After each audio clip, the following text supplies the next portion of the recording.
जय श्री राम, जय श्री राम, जय वीर हनुमान, जय वीर हनुमान। अपने इष्ट देव का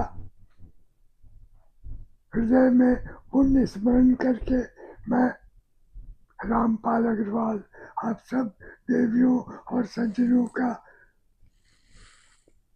नमन करता हूँ, आप सबका अभिनंदन करता हूँ। ये इस श्रृंखला की 163वीं कड़ी है और इसके विषय वस्तु है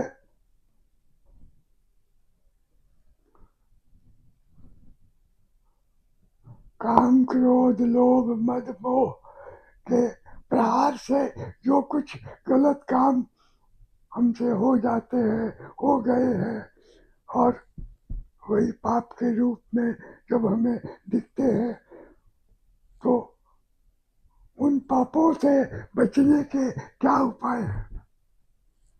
कुछ उपायों की चर्चा हमने अपने पिछले अंक 162 में की थी, जिसमें संस्कृत भाषा में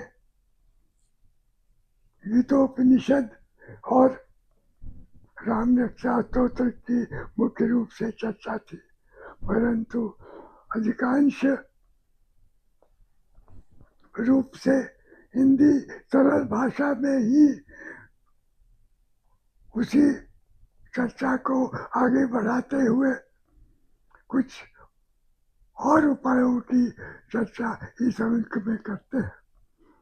आशा है आप इसको पूर्ण मनोयोग से सुनेंगे और उस पर कार्य करेंगे। तो देखिए, आदि कवि वाल्मीकि थे। पहले वे रत्नाकर डाकू थे, जघन्य अपराधों में लिप्त रहते थे, परंतु जब उन्हें इस बात का भान हुआ कि ये सब जो भी कुछ करते हैं वो गलत है, तो ऋषि मुनियों की सलाह से समाधि पर बैठ गए और एक बार बैठे तो 12 वर्ष तक बैठे रह गए, प्रभु का स्मरण करते रहे। उनके मन में हरदम ये बात आती थी कि प्रभु ही हमारी नौका पार लगाएंगे। 12 वर्षों के बाद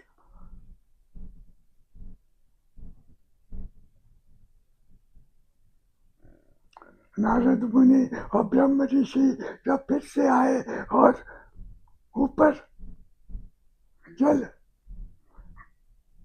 की वर्षा किए,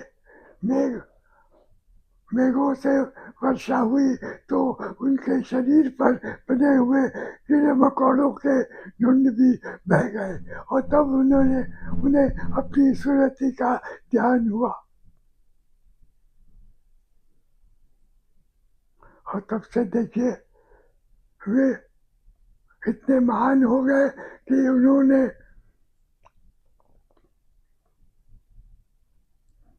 रामायण महाकाव्य की रचना की।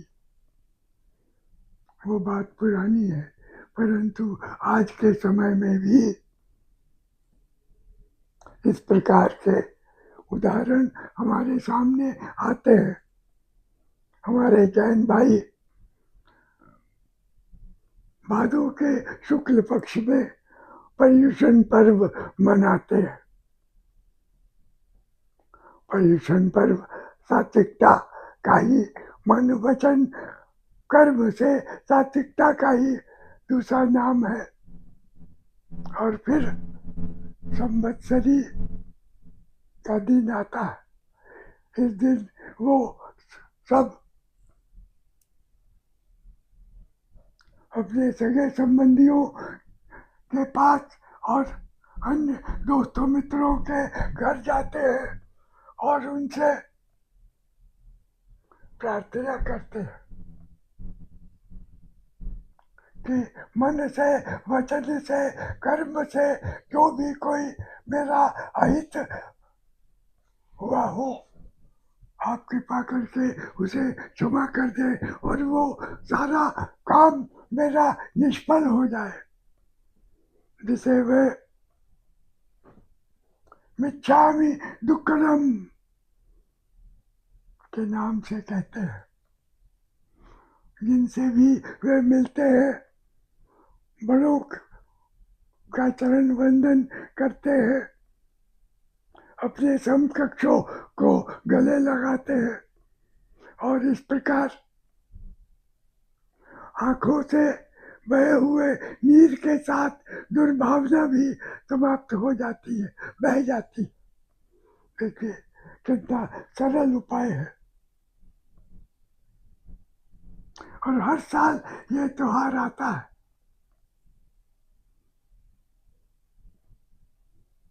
उत्तम याचना का ये त्योहार है। अब देखिए इन सब के मूल में जप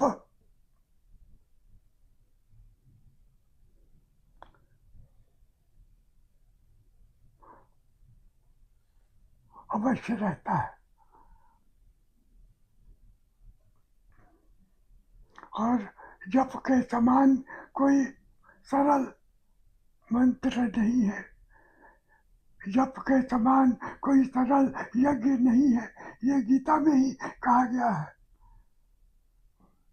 यज्ञानाम जप यज्ञोस्मि। अब कैसे जप किया जाए? आप अपने घर में बैठ जाए, जब घर में कोलाहल न हो और ध्यान लगाए, प्रभु का स्मरण करें। जिस प्रभु में आपकी आस्था हो, राम में कृष्ण हो, कृष्ण में हो, शिव में हो या देवियों में हो,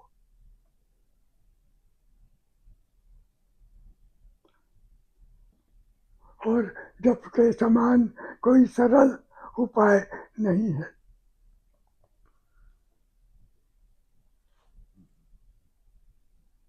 संत तुलसीदास जी कहते हैं,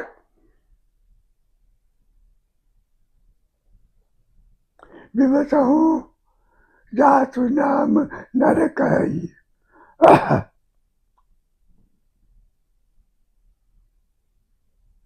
जन्म कोटि अग नाशहि तबहि। बिना बच के, बिना इच्छा के भी अगर आप जप करेंगे, भगवान का स्मरण करेंगे, तो कुछ ही समय में इस जन्म में किए हुए सारे पाप नष्ट हो जाएंगे।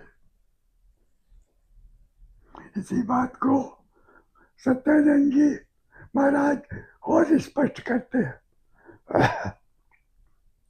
वो कहते हैं,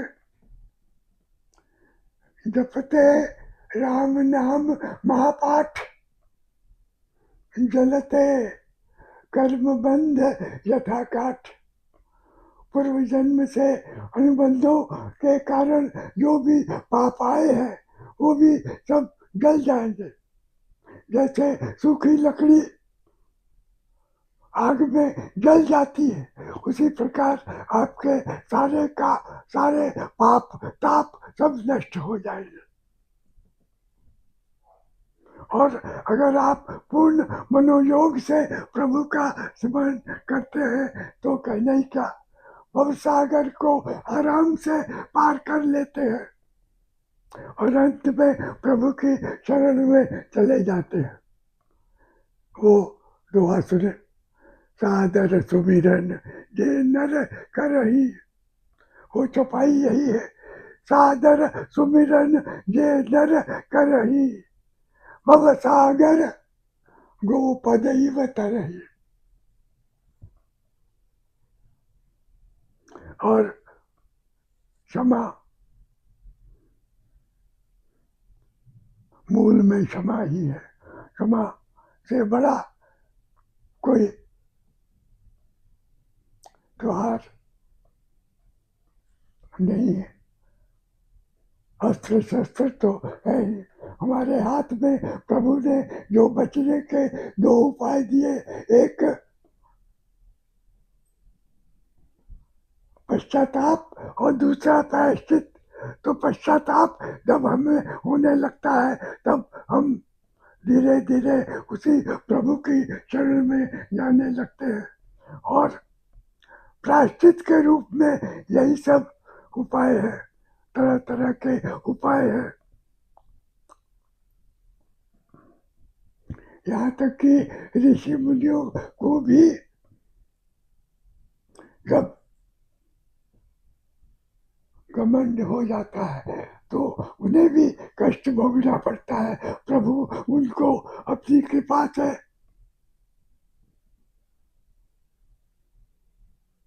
समझाते हैं और वे सही मार्ग पर आ जाते हैं।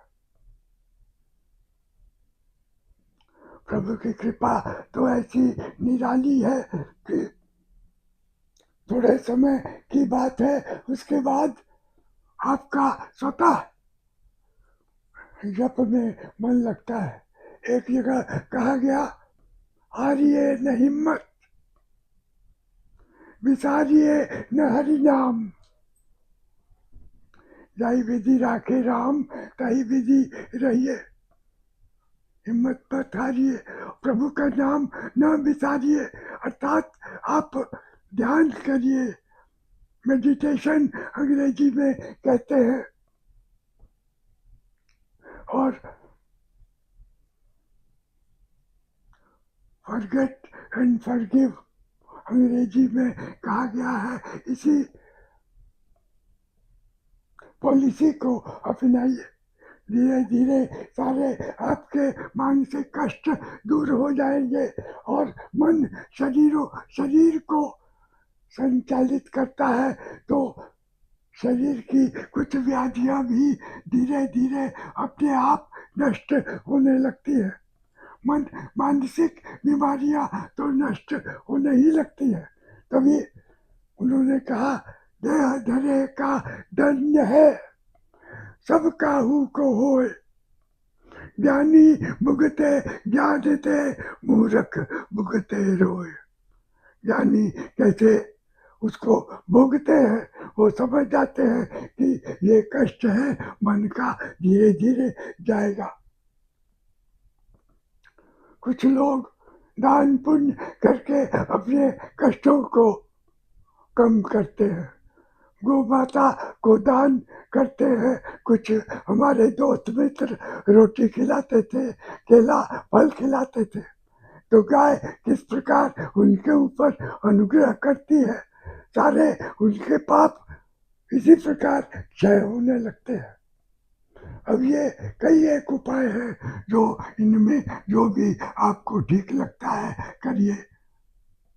प्रभु की कृपा निश्चित रूप से बनेगी और आपका मानसिक संतुलन अच्छा होगा, प्रभु में आस्था बढ़ती रहेगी।